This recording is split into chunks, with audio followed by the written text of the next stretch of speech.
Hello everyone, स्वागत है आप सबका आज की न्यूज़पेपर एनालिसिस में। लेक्चर से रिलेटेड पीडीएफ क्वेश्चंस होंगे जो प्रीलिम्स एंड मेंस के, मैं वो दे दूंगी टेलीग्राम चैनल पे। आप सब जो लिंक होगी मैं वो डिस्क्रिप्शन बॉक्स में डाल दूंगी, आप सब देख सकते हैं वहाँ से।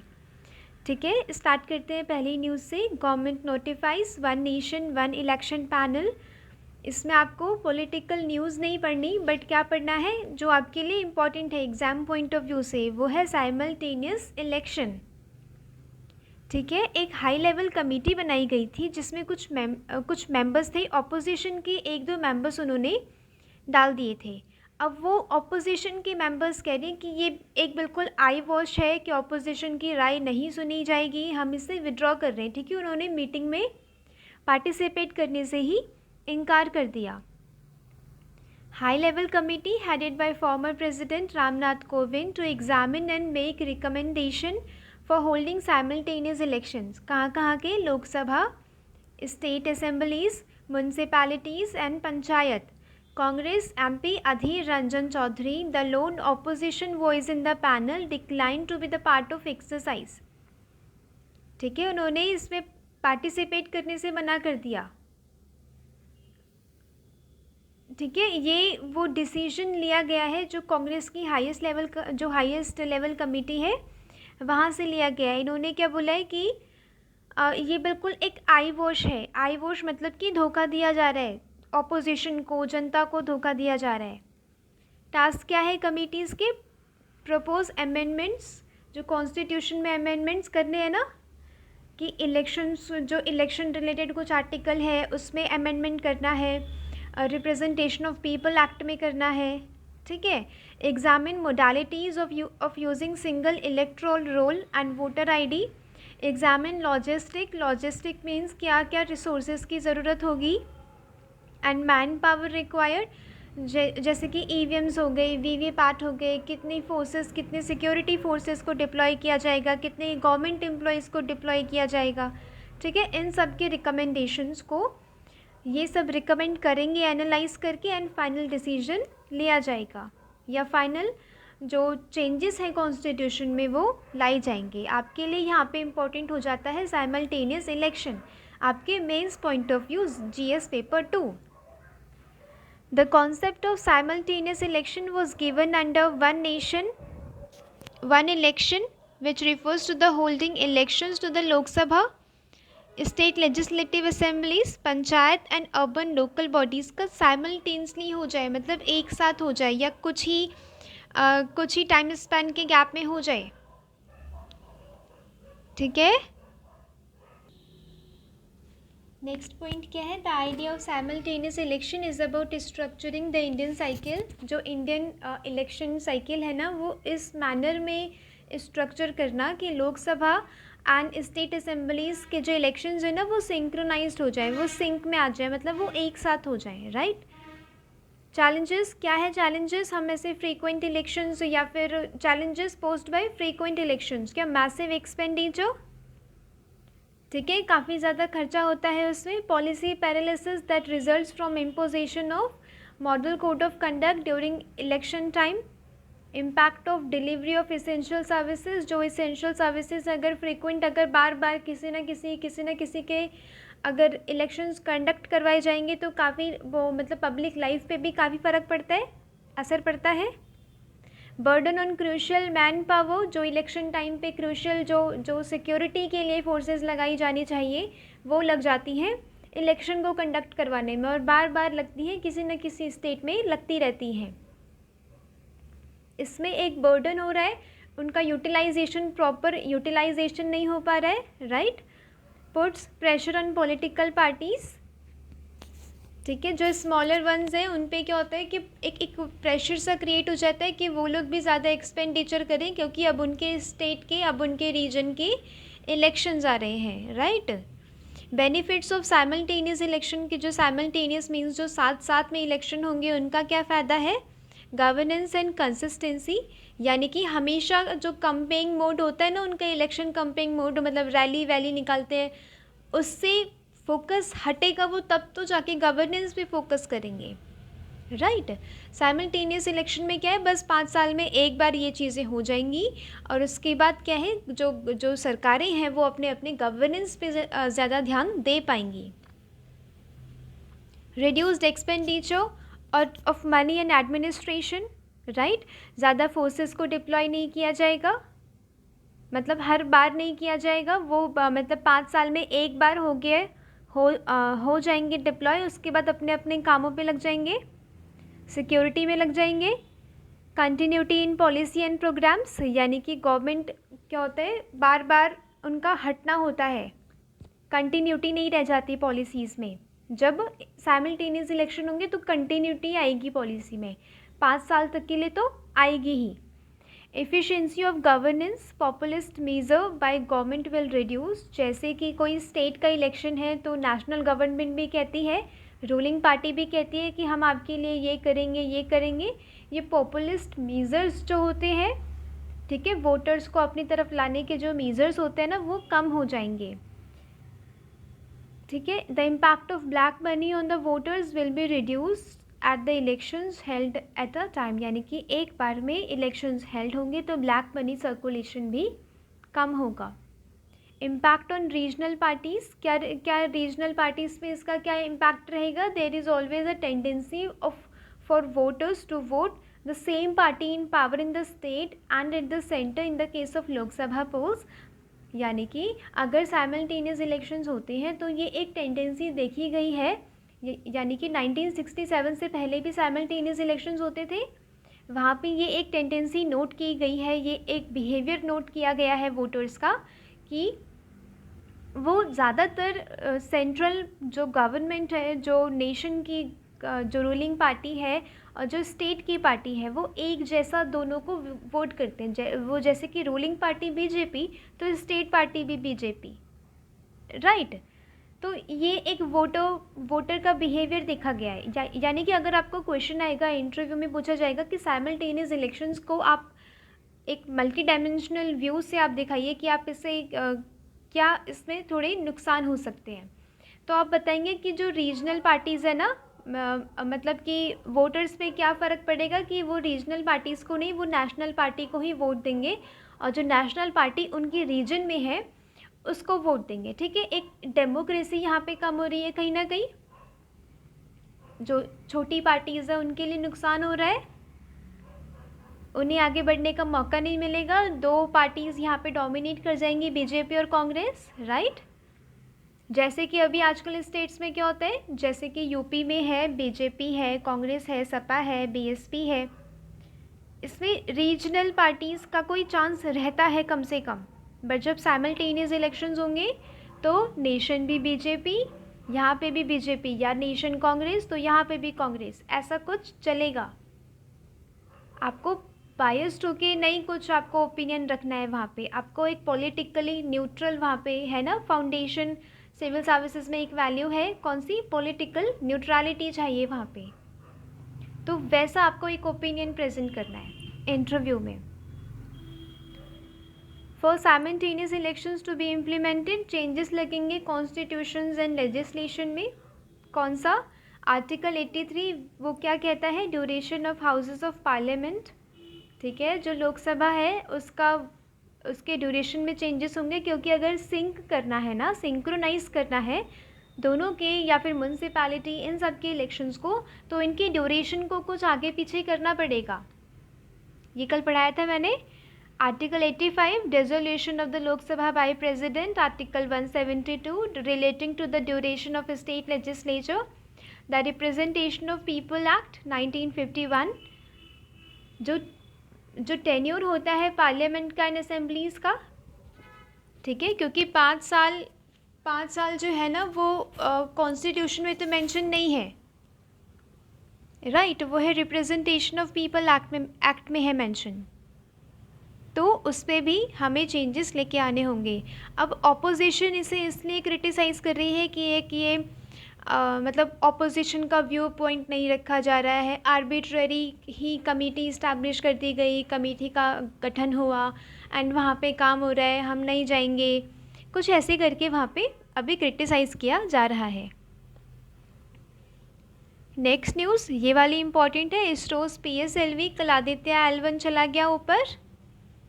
आदित्य L1 स्पेसक्राफ्ट कहाँ से गया है? सतीश धवन स्पेस सेंटर इन श्रीहरिकोटा। मून लैंडिंग के बाद इसरो का पहला सोलार मिशन है। Over the next few days spacecraft को अभी अर्थ में वो मतलब अर्थ के ऑर्बिट में वो कल पहुंच गया है। अभी वो कुछ दिन वहीं पे वो घूमेगा और प्रोग्रेसिवली उसका ऑर्बिट जो है ना वो रेस कर दिया जाएगा। ये अर्थ है, ये सन है, ठीक है।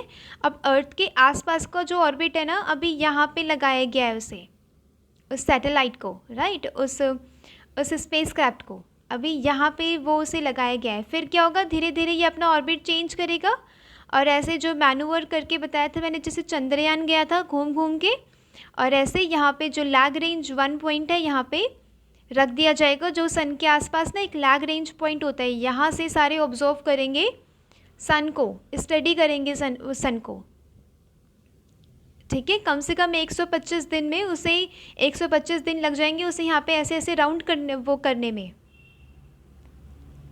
ठीक है।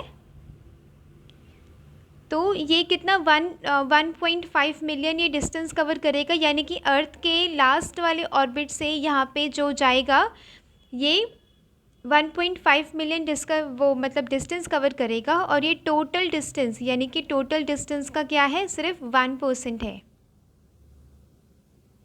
ओके, ये आपको ध्यान देना है प्रीलिम्स पॉइंट ऑफ व्यू से।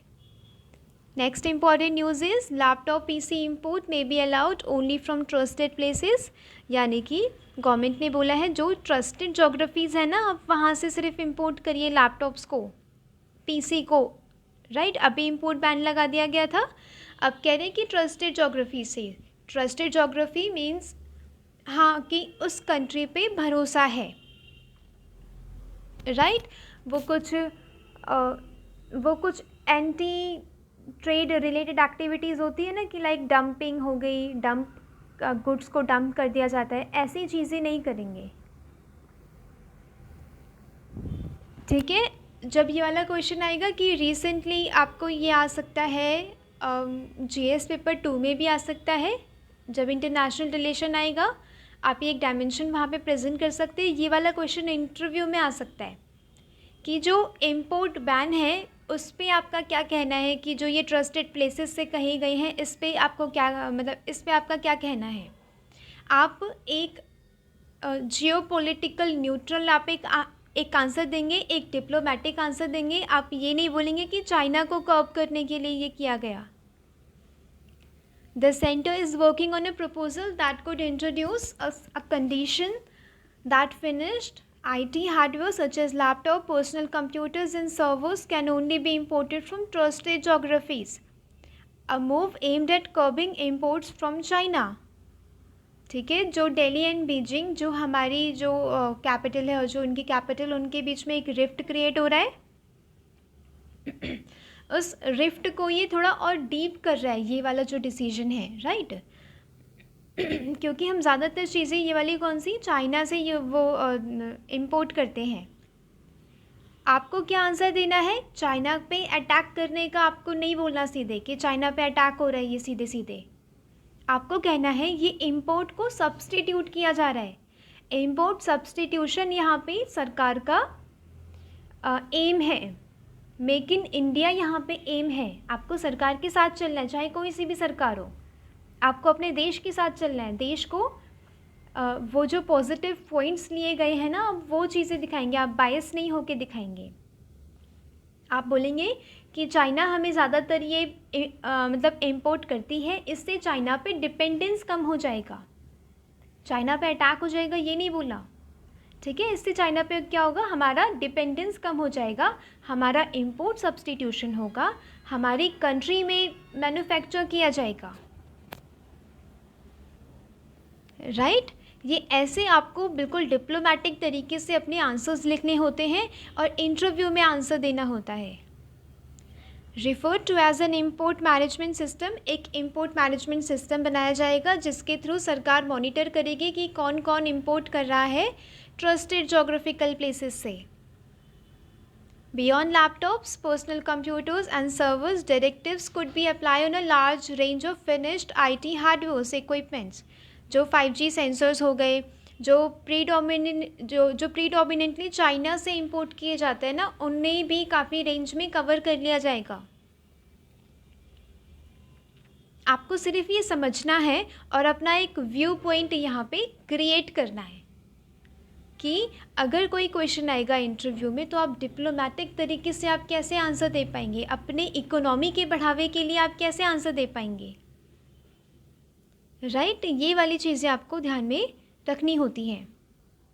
This is important, this is not much important, but आप एक एग्जाम्पल लिख सकते हैं. Eco friendly example, eco friendly topic में आप एग्जाम्पल लिख सकते हैं. GS paper 3, treated water from tankers, NDMC's plan to keep 24 new fountains up and running.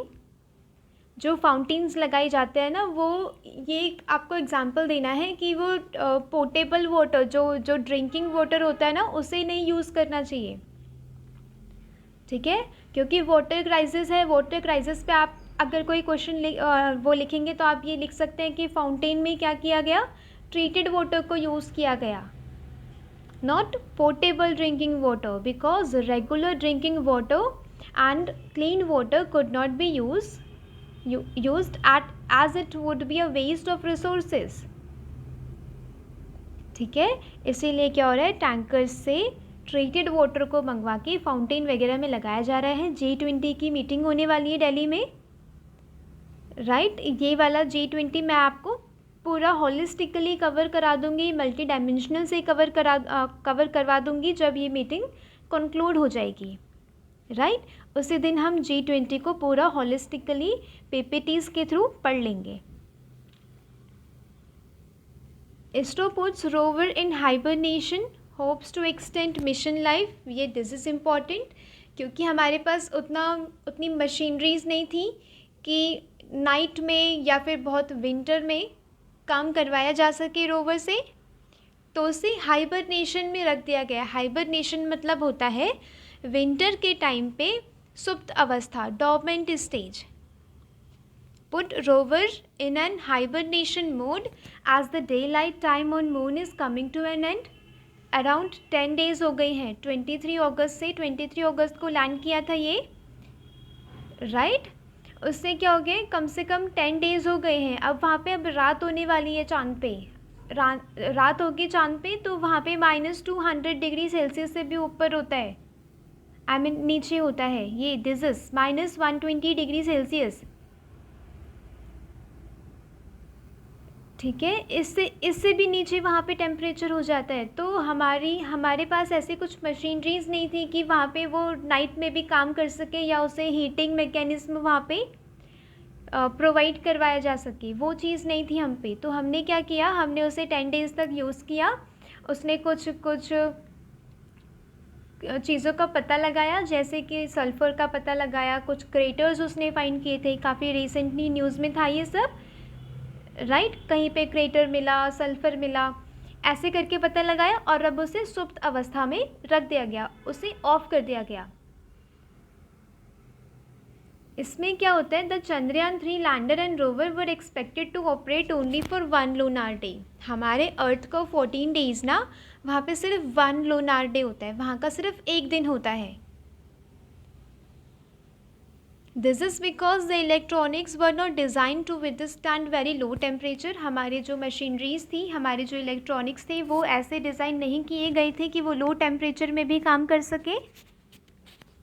Night time to extend for as long as 14 days on earth. यहाँ पे 14 दिन होंगे, वहाँ पे क्या होगा, वो 14 दिन, वहाँ एक दिन की रात होगी.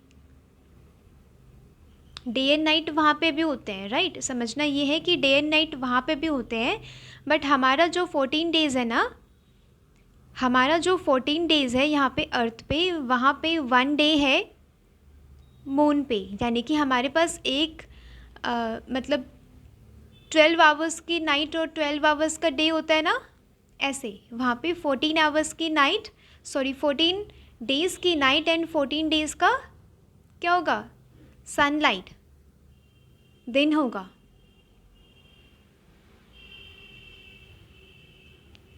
In fact this happened on the मतलब इसमें क्या है कि हमें ये दोबारा से उसे पावर कर दिया जाएगा कि जैसे ही डे आएगा ना वैसे ही हम उसे दोबारा से पावर कर देंगे। ऐसा चाइनीज़ लैंडर कुछ सालों पहले ऐसे चाइनीज़ लैंडर के साथ भी हुआ था कि वो दोबारा से काम करने लग गए जैसे ही डे आया। ठीक है, ये सिर्फ आपको समझना है। और इसमें क्या होगा, रिसर्च एंड डेवलपमेंट के थ्रू हमें ऐसे मैकेनिज्म, ऐसे डेवलपमेंट टेक्नोलॉजीज़ हमें डेवलप करनी होगी ताकि ये जो हमारे मिशंस हैं वो नाइट पे भी काम कर सके, मून पे। Right. Happy yes, hype no, this is important. ये जब आप इंटरव्यू में कोई क्वेश्चन आएगा कि G20 की लीडरशिप इंडिया को एक लीडिंग रोल की तरह देख रही है, एक आस से देख रही है। ठीक है, एक आस लगाई बैठी है इंडिया से, तो हमें क्या करना है, हमें अपनी कंट्री को भी ज़्यादा स्ट्रॉन्ग करना है ताकि उनकी आस, उनकी उम्मीद पे हम खरा उतर सकें। इसमें ऑथर ने क्या बोला है कि हमें क्या प्रैक्टिस करना है, लिबरलिज्म, प्लूरलिज्म, इक्वल रिस्पेक्ट देनी है सारे रिलीजन को। हमें डेमोक्रेसी को और स्ट्रेंथन करना है डिबेट के थ्रू, स्क्रूटिनी। हमें जो पार्लियामेंट की जो स्क्रूटिनी है ना उसे मेंटेन करना है। लॉ एंड ऑर्डर को मेंटेन करना है रूल ऑफ लॉ के तहत। रूल ऑफ लॉ क्या होता है कि ट्रायल के बिना कोई भी पनिश नहीं होगा, मीन्स आर्बिट्रेरी को, मतलब आर्बिट्रेरी नहीं ट्रायल कर दिया जाएगा। राइट। बिजनेस फ्रेंडली कुछ पॉलिसीज़ होनी चाहिए जो इन्वेस्टमेंट को, टेक्नोलॉजी को, कंपटीशन को इनवाइट कर सके अपनी कंट्री में। कुछ की इंस्टीट्यूशंस हैं जैसे कि इलेक्शन कमीशन। आपको ये मल्टी डायमेंशनल, इसीलिए मैंने कोई पॉलिटिकल व्यू पॉइंट मैंने हाईलाइट नहीं किया है, हाईलाइट किया है मैंने जो आप सीधे सीधे बोल सकते हैं अपने इंटरव्यू में। ये आपको ध्यान देना है। आपको ये बताना है कि अगर G20 कंट्रीज़ हम पे देख रही हैं, मतलब हमसे कुछ आस लगा के बैठी हैं, तो ये हमारी भी जिम्मेदारी बनती है कि हम उनकी उम्मीदों पे खरा उतरें एंड अपनी कंट्री को ठीक करें, अपनी कंट्री को और आगे बढ़ाएं और ग्लोबल साउथ को रिप्रेजेंट करें। जो की इंस्टीट्यूशंस हैं, election commission of India, controller and auditor general, human rights commission है, इंफॉर्मेशन कमीशन है, इन सबको क्या हमें इंडिपेंडेंट एंड नॉन पार्टीजन करना होगा। और ये सब बोल के ना आप एक ऑपोजिशन का व्यू पॉइंट नहीं प्रेजेंट कर रहे हैं, आप एक डिप्लोमेटिक, एक नॉन बायस ना, आप नॉन डिस्क्रिमिनेटरी लाइंस प्रेजेंट करेंगे आप उनके सामने। इसीलिए जब आप न्यूज़पेपर पढ़ते हैं तो आपको देखना होगा कि कौन सी एक बायसनेस दिखा रही है और कौन सी बिल्कुल डिप्लोमेटिक है, कौन सी बिल्कुल नॉन डिस्क्रिमिनेटरी है, कौन सी आप अपने GS पेपर्स में यूज़ कर सकते हैं, कौन सी लाइन ऐसे के लिए काम आएगी। ये आपको छांट के रखना होता है। इसीलिए न्यूज़पेपर पढ़ना या उसकी डीप एनालिसिस करना is important. If the investigative agencies do not become a law unto themselves and over a person, institutions and political partner, means ये क्या कह रहे हैं कि जो investigative agencies है ना उनसे बिल्कुल independently काम करवाओ। Why are some countries rich and अब यहाँ पे इकोनॉमी की जब बात आ जाएगी तो भी आप ये शो करेंगे कि inequalities still exist, right? inequalities हैं अभी भी। कुछ कंट्रीज़ इतनी रिच क्यों है और कुछ कंट्रीज़ मतलब वो कैसे रिच बनी है, इनके व्यू में ये वाला आपको लिखना है कि इन्वेस्टेड इन इंफ्रास्ट्रक्चर, उन्होंने इंफ्रास्ट्रक्चर में खर्च किया है, शिक्षा में खर्च किया है, हेल्थ में, स्वास्थ्य में खर्च किया है और फ्रीली ट्रेड किया है अदर कंट्रीज से, एक्सपोर्ट को बढ़ावा दिया है। ठीक है, तब वो आज जाके कंट्रीज डेवलप हुई हैं। बट आपको कुछ चैलेंजेस दिखाने हैं कि we are investing in infrastructure but not enough. हमारा एक्सपेंडिचर एजुकेशन पे कितना होता है, 3% ऑफ GDP, मतलब इतनी बड़ी पॉपुलेशन है हमारी, इतना बड़ा डेमोग्राफिक डिविडेंड है, आने वाली जनरेशन्स हैं और हम सिर्फ 3% ऑफ GDP इन्वेस्ट कर रहे हैं। हेल्थ पे होता है 1.4%, एजुकेशन और हेल्थ मिला के तो ह्यूमन कैपिटल बनते हैं। वहीं एजुकेशन और हेल्थ में बहुत कम एक्सपेंडिचर है। 1 ये वाला डाटा आप कहाँ पे लिखेंगे? जब शिक्षा की बात आएगी कहीं, जब हेल्थ की बात आएगी कहीं, जीएस पेपर 2 के आप ये इंट्रो में स्टार्ट कर सकते हैं, या बॉडी में आपको ये चैलेंज दिखाते हैं कि हाँ एक्सपेंडिचर कम है, उसमें आप ये वाला डाटा प्रेजेंट कर सकते हैं। क्योंकि बिना एविडेंस के आपको तो कोई बात नहीं कहनी, आपको अपनी तरफ से कोई ओपिनियन नहीं रखना, एविडेंस के साथ आपको प्रेजेंट करना है। And after historic trade reforms we are pulling down the shutters through retrograde measures like hike in custom tariff, export duties, import license. यानी कि क्या हो रहा है, अपनी इकोनॉमी को वर्ल्ड की इकोनॉमी के साथ खोलने के बाद भी हम क्या कर रहे हैं, एक्सपोर्ट ड्यूटीज़ लगा रहे हैं, इम्पोर्ट लाइसेंस कर रहे हैं, इम्पोर्ट को बैन किया जा रहा है, इम्पोर्ट को रेगुलेट किया जा रहा है, ये इसमें क्रिटिसाइज़ कर रहे हैं। कंट्री स्पेसिफिक ड्यूटीज़ लगाई जा रही हैं। Other worrying development is the growing inequality. The rise in the average income of the approximately 7 crore income tax return filers. Over one half file nil tax returns. Is celebrated as a rise of income of all 140 crore Indians. 140 crore Indians की जो income rise हो रही है उसमें से 7 crore income tax को file करने वाले हैं, जिसमें से 1/2 क्या होते हैं, नील टैक्स रिटर्न्स होते हैं उनके। When the unemployment rate is 8.5% and unemployment rate among 15 to 24 years old 24% है। इंडिया कैसे रिचर बन सकता है जब तक हमारे देश में बेरोजगारी है?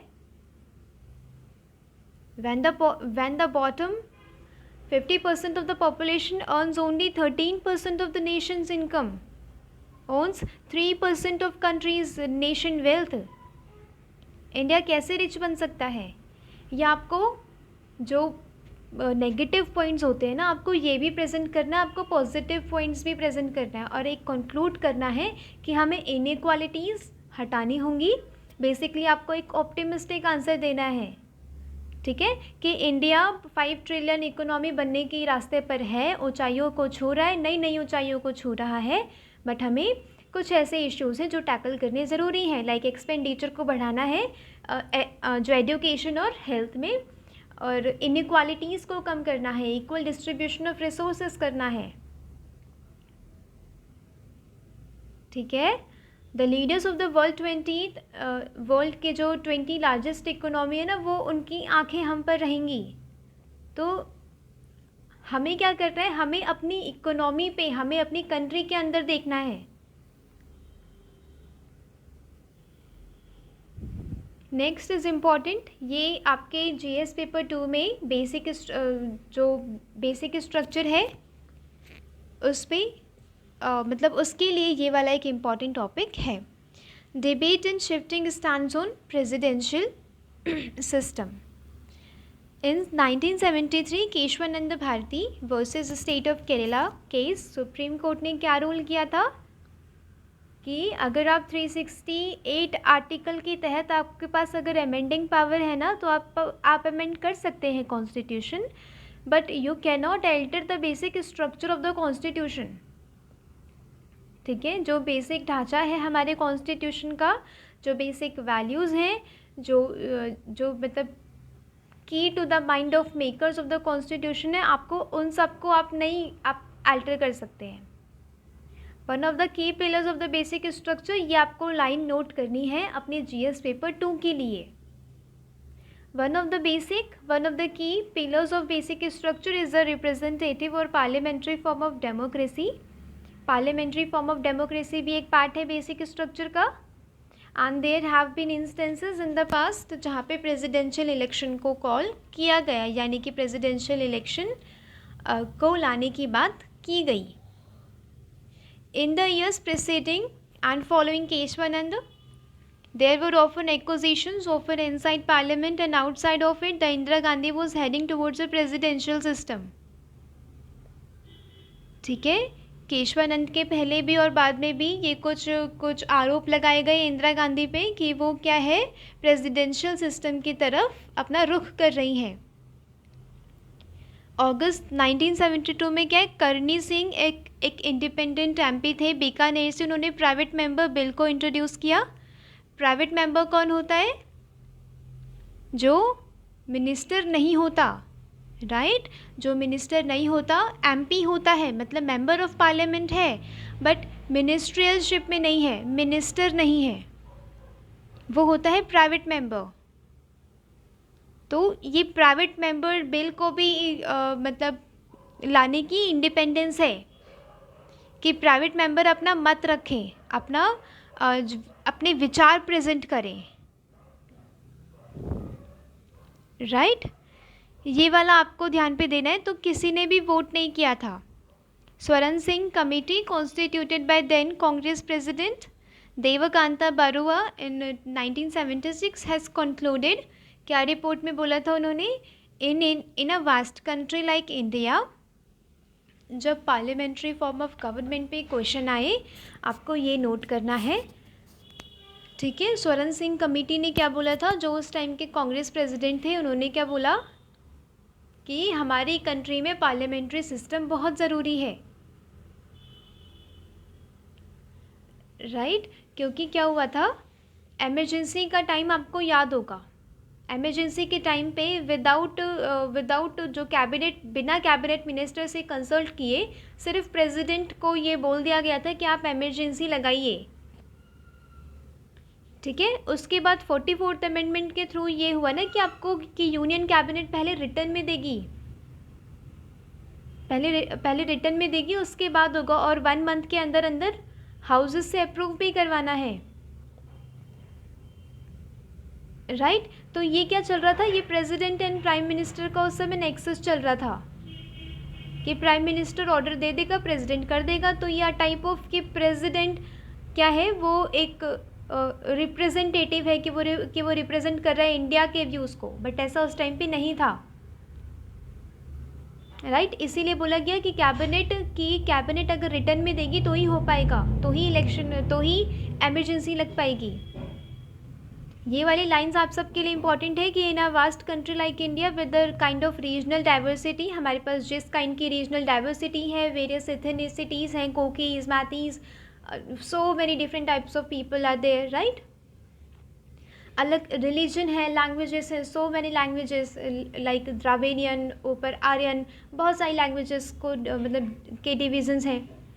उस कंट्री में क्या होता है, हमें यूनिटी एंड डाइवर्सिटी को सेलिब्रेट करने के लिए, इंटीग्रिटी को मेंटेन करने के लिए ना, हमें वहाँ के उनकी रिप्रेजेंटेटिव की ज़रूरत है, क्योंकि अगर उनकी राय नहीं रखी गई, अगर उनका मत नहीं रखा गया तो क्या होगा, वो मतलब सक्सेशनिस्ट डिमांड होती है ना कि अलग कर दो, एडमिनिस्ट्रेशन अलग कर दो, ये चीज़ मणिपुर में एडमिनिस्ट्रेशन अलग करने की तो बात हो रही थी, ये नहीं होना चाहिए क्योंकि वहाँ के रिप्रेजेंटेशन को भी हमें बढ़ावा देना है, ठीक है। इतनी सारी डाइवर्सिटी है कंट्री में, हमें क्या करना है, सबको एक साथ लेके चले, उसके लिए उनके रिप्रेजेंटेटिव की ज़रूरत होगी, उनके रिप्रेजेंटेशन की ज़रूरत होगी। Ensure greater responsiveness to the voice of the people, ठीक है, रिप्रेजेंटेशन रहेगा तभी वॉइस ऑफ द पीपल को सामने रखा जा सकेगा, सब लोग खुश रहेंगे। LPG price cut, Ujjwala expansion could cost over 36 crore annually. Government ने क्या सोचा है कि 200 रुपये से घटा दिए जाएंगे LPG सिलेंडर्स के जो रेट है, जो प्राइसेस चल रहे हैं अभी, उससे 200 रुपये घटा दिया जाएगा और 70 लाख पुअर हाउस होल्ड्स को कवर किया जाएगा। 2 डिसीजंस हैं यहाँ पे, 2 डिसीजंस दिख रहे हैं कि 200 रुपये से घटा दिया जाएगा प्राइस और 75 लाख पुअर हाउस होल्ड्स को कवर किया जाएगा, उन तक उज्ज्वला स्कीम के बेनिफिट्स को पहुँचाया जाएगा। इसमें एस्टीमेट लगाया गया है कि 37,000 करोड़ लग जाएंगे एक साल में एनुअली। ये वाली न्यूज़ इस बार इम्पॉर्टेंट है, आप इस बार मेंस में एक क्वेश्चन एक्सपेक्ट कर सकते हैं कि उज्ज्वला स्कीम के क्या अचीवमेंट्स रहे हैं, राइट। उज्ज्वला स्कीम में क्या चैलेंजेस है एंड आप इसे आगे कैसे ठीक कर सकते हैं, क्योंकि स्कीम का प्रॉपर इम्प्लीमेंटेशन ही उसकी सक्सेस है। ये चीज़ आपको ध्यान देना है वहाँ पे। उज्ज्वला स्कीम लॉन्च की गई थी 2016 में। ये एलपीजी गैस बांटने की यहाँ पर एम रखा गया पुअर हाउस होल्ड्स को, ठीक है। एक फाइनेंशियल सपोर्ट दिया जाएगा 1600 रुपये का। बीपीएल हाउस होल्ड्स को ministry of petroleum and natural gas, ये वाले जो फैक्ट हैं ये प्रीलिम्स के लिए इम्पॉर्टेंट है आप सबके लिए, और मेंस में भी आप ये इंट्रोडक्शन में लिख सकते हैं। अचीवमेंट क्या है कि ये वाली आप अचीवमेंट लिखेंगे कि फर्स्ट फेज़ में ही क्या हुआ, 8 करोड़ पुअर फैमिलीज़ को, दलित एंड ट्राइबल कम्युनिटीज़ को कुकिंग गैस कनेक्शंस बांटे गए, दिए गए फ्री, राइट। तो आप ये एक अचीवमेंट लिखेंगे क्योंकि 2016 से अब तक वो स्कीम है, तो कुछ ना कुछ तो अचीव उसने किया होगा, कहीं तो कोई इम्प्लीमेंटेशन रहा होगा, तो जो अचीव किया है ना पहले आप वो चीज़ दिखाएंगे। उसके बाद आप चले जाएंगे चैलेंजेस पे। एलिजिबिलिटी क्राइटेरिया क्या था कि एक वुमेन होनी चाहिए अबव 18, सिटीज़न ऑफ इंडिया होनी चाहिए। बीपीएल, इसमें वुमेन एम्पावरमेंट भी हो रहा है, ठीक है। वुमेन के नाम से कनेक्शंस दिए जाएंगे। वुमेन एम्पावरमेंट, वुमेन पहले चूल्हे में काम करती थी, घंटों घंटों उन्हें काम करना होता था, हेल्थ कॉन्सिक्वेंसेस होते थे, राइट। अब वो चीज़ नहीं होगी, वुमेन अपना टाइम सेव करके कुछ और प्रोडक्टिव में काम पे लगा पाएगी, लाइक हैंडीक्राफ्ट्स में लगा पाएगी अपना टाइम, राइट। बीपीएल से होनी चाहिए, बिलो पॉवर्टी लाइन से होनी चाहिए। उसके पास पहले से अपना कोई एलपीजी कनेक्शन नहीं होना चाहिए। ऑब्जेक्टिव्स क्या है कि वुमेन को एम्पावर किया जा रहा है, हेल्थ को प्रोटेक्ट किया जा रहा है। कुकिंग फ्यूल से जो आउटडोर इंडोर पोल्यूशन होता है ना, उससे जो डेथ्स हो रही हैं, जो इमैच्योर जो प्री मैच्योर डेथ्स हो रही हैं, उसे कंट्रोल करना है, उसे रिड्यूस करना है। चिल्ड्रन को बचाना है, जो इंडोर एयर पोल्यूशन होते हैं, उन्हें जो रेस्पिरेटरी इलनेस हो जाती है, आजकल छोटे छोटे बच्चों को भी देखा होगा आपने, अस्थमा होता है, राइट। उन्हें कम से कम ये नहीं होना चाहिए कि मतलब बर्निंग फॉसिल फ्यूल से हो रहा हो, ये सब हमें बस रिड्यूस करने हैं, राइट। उज्ज्वला ये 2.0 में क्या है, माइग्रेंट वर्कर्स, जो माइग्रेंट वर्कर्स होंगे ना, वो उन्हें कोई एड्रेस प्रूफ के डॉक्यूमेंट के लिए स्ट्रगल नहीं करना पड़ेगा गैस कनेक्शन लेने के लिए। ये क्या था, इस स्कीम का विस्तार था, ठीक है। 2.0 में माइग्रेंट वर्कर्स को भी इंक्लूड किया गया। चैलेंजेस क्या है, लो कंजम्पशन ऑफ रिफिल, जब से बिल्कुल हाई रेट हो रहे हैं, हाई प्राइजेस हो रहे हैं इसके, तब से क्या हो रहा है, लोग सोच रहे हैं कि एक टाइम गैस पे बनाएंगे, एक टाइम जो बायोमास फ्यूल होता है, लाइक वही अपना वो लकड़ी हो गई, घास फूस हो गई और कंडे हो गए, गोबर के कंडे, उस पर बनाएंगे, ठीक है। क्योंकि कौन मतलब हर महीने 1000 रुपये दे, अब 1000 रुपये से ऊपर की गैस हो गई है, राइट। तो लो कंजम्पशन ऑफ रिफिल वहाँ पे देखा गया है। लार्ज सेगमेंट ऑफ पीपल अभी भी कैरोसिन पे, जो अर्बन स्लम्स हैं ना, जो सेमी अर्बन और अर्बन स्लम्स हैं, वहाँ पे क्या है, अभी भी कैरोसिन यूज़ होता है कुकिंग के लिए।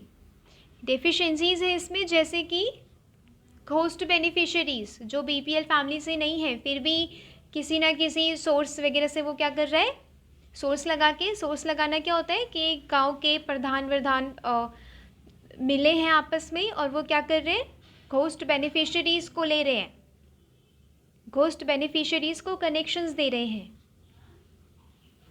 यानी कि डुप्लीकेशन प्रोसेस भी हो रहा है। डुप्लीकेट गैस सिलेंडर्स चले जा रहे हैं, दो कनेक्शंस चले जा रहे हैं। तो इम्प्लीमेंटेशन पे भी ध्यान देना ज़रूरी है कि वो इफ़ेक्टिव एंड एफिशिएंट हो। There is a need for achieving higher LPG coverage, ठीक है। जो हायर एलपीजी कवरेज को हमें मतलब अचीव करना होगा। जिन घरों में एलपीजी नहीं है, जो गरीब हैं या जो पिछड़े वर्ग हैं, जो छूटे हुए वर्ग हैं, हमें उन पे भी ध्यान देना है। Strict monitoring by officials, lower level में क्या करना है, घोस्ट बेनिफिशरीज़ को चेक करना है। अगर लोअर लेवल को ऑफिशियल कारगर अपने काम पे हो गया ना, तो ये दिक्कतें नहीं होंगी कि घोस्ट बेनिफिशियरीज हो जा रहे हैं।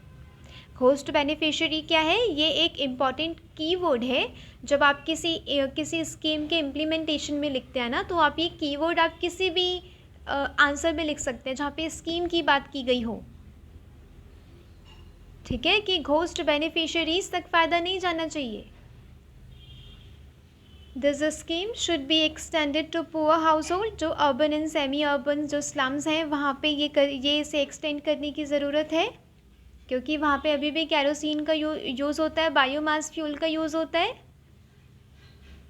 राइट, तो आप ये क्या है, आप मेंस और इंटरव्यू में ऐसे करके प्रेजेंट करेंगे। और जो मैंने स्टार्टिंग में डाटा दिया है, जो कुछ फैक्ट प्रेजेंट किए हैं, वो आपके प्रीलिम्स पॉइंट ऑफ व्यू से इम्पॉर्टेंट है। यही आपका यूटिलाइजेशन आना चाहिए आपको, कि न्यूज़पेपर को यूटिलाइज़ कैसे करें।